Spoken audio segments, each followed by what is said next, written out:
European sources said the Brexit trade talks had failed to produce a breakthrough because of disagreements over access to Britain's coastal waters, state aid rules and policing any final agreement.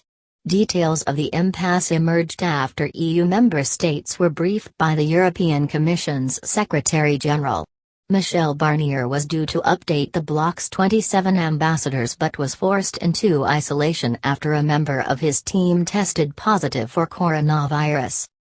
Both sides have agreed to continue the talks online as time runs out to strike a deal before the end of Britain's transition from the bloc in December. One EU insider said UK negotiator Lord Frost was still refusing to budge in order to pave the way to a compromise on fisheries.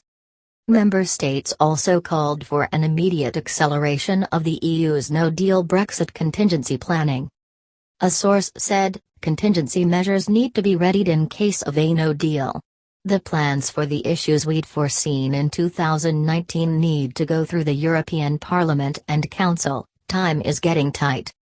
European capitals agreed not to shelve the trade talks in favor of pursing so-called mini-deals with Britain to limit the discussion in an agreement isn't reached in the coming weeks.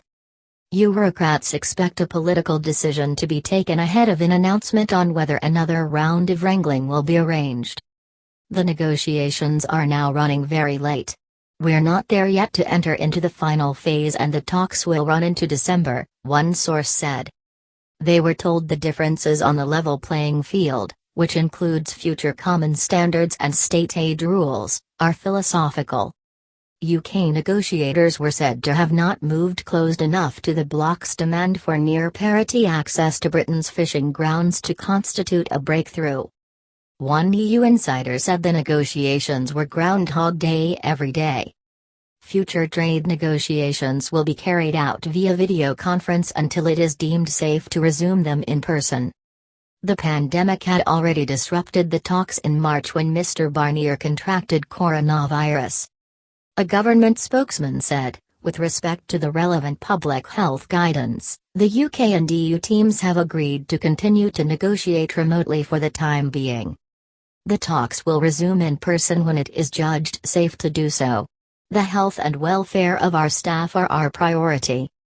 Lord Frost also self-isolated after developing symptoms. Brexit transition arrangements end in 6 weeks.